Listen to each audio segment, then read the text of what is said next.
Hi hello friends, ನವಿ ಪಾಕಶಾಲಾ ಚಾನಲ್ಗೆ ಸ್ವಾಗತ. ಇವತ್ತಿನ ರೆಸಿಪಿಯಲ್ಲಿ ಹೈದ್ರಾಬಾದ್ ಚಿಕನ್ ಕರಿನ ಹೇಗೆ ಮಾಡೋದು ಅನ್ನೋದನ್ನು ತೋರಿಸ್ಕೊಡ್ತೀನಿ. ತುಂಬಾ ಟೇಸ್ಟಿಯಾಗಿರುತ್ತೆ. ಹೊಸದಾಗಿ ನನ್ನ ಚಾನಲ್ ನೋಡ್ತಾ ಇದ್ದರೆ ಪ್ಲೀಸ್ ಸಬ್ಸ್ಕ್ರೈಬ್ ಮಾಡಿ. ಸೊ ಇದನ್ನು ಹೇಗೆ ಮಾಡೋದು ಅನ್ನೋದನ್ನು ನೋಡೋಣ. ಮೊದಲಿಗೆ ಚಿಕನ್ನ ಮ್ಯಾರಿನೇಟ್ ಮಾಡ್ಕೊಬೇಕು. ಸೊ ನಾನು ಇಲ್ಲಿ 3/4 kg ಚಿಕನ್ ತೊಗೊಂಡಿದ್ದೀನಿ. ಚಿಕನ್ನ ಚೆನ್ನಾಗಿ ವಾಶ್ ಮಾಡಿ ತೊಗೊಂಡಿದ್ದೀನಿ. ಅದಕ್ಕೆ ಅರ್ಧ ಸ್ಪೂನು ಅರಿಶಿನ, 1 ಸ್ಪೂನು ಉಪ್ಪು, ಅರ್ಧ ಕಪ್ ಆಗುವಷ್ಟು ಮೊಸರು ಮತ್ತು 1 ಟೇಬಲ್ ಸ್ಪೂನ್ ಅಚ್ಚ ಖಾರದ ಪುಡಿ, ಇದಿಷ್ಟು ಹಾಕಿ ಚೆನ್ನಾಗಿ ಮಿಕ್ಸ್ ಮಾಡಿ ಒಂದು ಸ್ವಲ್ಪ ಹೊತ್ತು ಮ್ಯಾರಿನೇಟ್ ಮಾಡಿ. ಈಗ ಕುಕ್ಕರ್ಗೆ ಸ್ವಲ್ಪ ಬೆಣ್ಣೆ, 2 ಸ್ಪೂನ್ ಎಣ್ಣೆ ಹಾಕಿ ಬಿಸಿ ಆದಮೇಲೆ 3 ಈರುಳ್ಳಿನ ನುಣ್ಣಗೆ ರುಬ್ಕೊಂಡಿದ್ದೀನಿ. ಸೊ ಈರುಳ್ಳಿನ ಚೆನ್ನಾಗಿ ಫ್ರೈ ಮಾಡಬೇಕು. ಈರುಳ್ಳಿ ಅಲ್ಲಿ ಹಸಿ ವಾಸನೆ ಎಲ್ಲ ಹೋಗೋ ಗಂಟ ಚೆನ್ನಾಗಿ ಫ್ರೈ ಮಾಡಬೇಕು. ಸೊ ಈಗ 2 ಹಸಿಮೆಣಸಿನ್ಕಾಯಿನ ಮಧ್ಯಕ್ಕೆ ಸ್ಲೈಸ್ ಮಾಡಿ ಹಾಕ್ಕೊಬೇಕು. ಸೊ ನೋಡಿ ಚೆನ್ನಾಗಿ ಮಿಕ್ಸ್ ಮಾಡಿ.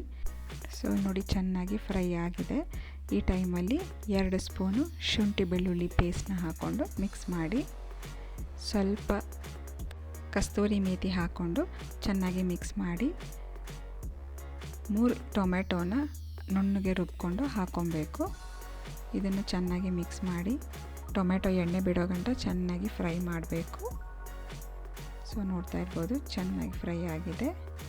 ಈಗ 1/4 ಟೇಬಲ್ ಸ್ಪೂನ್ ಅರಿಶಿನ, 1 table spoon garam masala, 2 table spoon ಧನಿಯಾ ಪೌಡರ್, 1 ಟೇಬಲ್ ಸ್ಪೂನ್ ಅಚ್ಚ ಖಾರದ ಪುಡಿ, ಸ್ವಲ್ಪ ಕೊತ್ತಂಬರಿ ಸೊಪ್ಪು ಹಾಕಿ ಚೆನ್ನಾಗಿ ಮಿಕ್ಸ್ ಮಾಡಿ, ಈಗ ಮ್ಯಾರಿನೇಟ್ ಮಾಡಿರೋವಂಥ ಚಿಕನ್ನ ಹಾಕ್ಕೊಂಡು ಚೆನ್ನಾಗಿ ಮಿಕ್ಸ್ ಮಾಡ್ಕೊಬೇಕು. ಮೀಡಿಯಮ್ ಫ್ಲೇಮಲ್ಲಿ ಇಟ್ಕೊಂಡು ಫ್ರೈ ಮಾಡಿ. ಸೊ ಇದು ಚೆನ್ನಾಗಿ ಮಿಕ್ಸ್ ಆಗಿದೆ. ಈಗ 2 ಸ್ಪೂನು ಉಪ್ಪು ಹಾಕ್ಕೊಳ್ಳೋಣ. ಉಪ್ಪು ಬೆರೆಸ್ಕೊಂಡು ಈಗ ನೀರನ್ನ ಹಾಕ್ಕೊತಾ ಇದ್ದೀನಿ. ಸೊ ನಿಮಗೆ ಎಷ್ಟು ಗ್ರೇವಿ ಬೇಕೋ ಅಷ್ಟಿಗೆ ನೀರು ಬೆರೆಸ್ಕೊಳ್ಳಿ. ಚೆನ್ನಾಗಿ ಮಿಕ್ಸ್ ಮಾಡ್ಕೊಳ್ಳಿ. ಈಗ ಒಂದು ಮಿಕ್ಸಿ ಜಾರ್ಗೆ 5 ಗೋಡಂಬಿ, 5 ಬಾದಾಮಿನ ನುಣ್ಣಗೆ ರುಬ್ಕೊಂಡಿದ್ದೀನಿ. ಸೊ ಇವಾಗ ಆ ಪೇಸ್ಟನ್ನು ಗ್ರೇವಿಗೆ ಸೇರಿಸ್ಕೊತಾ ಇದ್ದೀನಿ. ಇದನ್ನು ಹಾಕೋದ್ರಿಂದ ನಮ್ಮ ಗ್ರೇವಿ ತುಂಬ ಗಟ್ಟಿಯಾಗಿ ರುಚಿಯಾಗಿರುತ್ತೆ. ಸೊ ಈಗ ಸ್ವಲ್ಪ ಕೊತ್ತಂಬರಿ ಸೊಪ್ಪು ಹಾಕ್ಕೊಂಡು ಲಿಡ್ನ ಕ್ಲೋಸ್ ಮಾಡಿ 2 ವಿಷಲ್ ಆಗೋ ಗಂಟ ಬಿಡೋಣ. ಈಗ ಕುಕ್ಕರ್ ಇಳಿದಿದೆ. ಆಂಧ್ರ ಸ್ಟೈಲ್ ಚಿಕನ್ ಕರಿ ರೆಡಿಯಾಗಿದೆ. ರೋಟಿ ಜೊತೆಗೆ ಚಪಾತಿ, ಮುದ್ದೆ, ಪೂರಿ, ದೋಸೆ ಎಲ್ಲದಕ್ಕೂ ಒಳ್ಳೆ ಕಾಂಬಿನೇಷನ್. ನೀವು ಒಂದು ಸತಿ ಟ್ರೈ ಮಾಡಲೇಬೇಕು. ಈ ವಿಡಿಯೋ ನಿಮ್ಗೆ ಇಷ್ಟ ಆಯಿತು ಅಂದರೆ ಪ್ಲೀಸ್ ಒಂದು ಲೈಕ್ ಮಾಡಿ, ಕಮೆಂಟ್ ಮಾಡಿ ಹೇಗಿದೆ ಅಂತ ತಿಳಿಸಿ. ಮತ್ತಷ್ಟು ಈಸಿ ರೆಸಿಪೀಸ್ಗೋಸ್ಕರ ನಮ್ಮ ಚಾನಲ್ನ ಸಬ್ಸ್ಕ್ರೈಬ್ ಮಾಡಿ. Thanks for watching our video. ಮುಂದಿನ ವಿಡಿಯೋದಲ್ಲಿ ಸಿಗ್ತೀನಿ.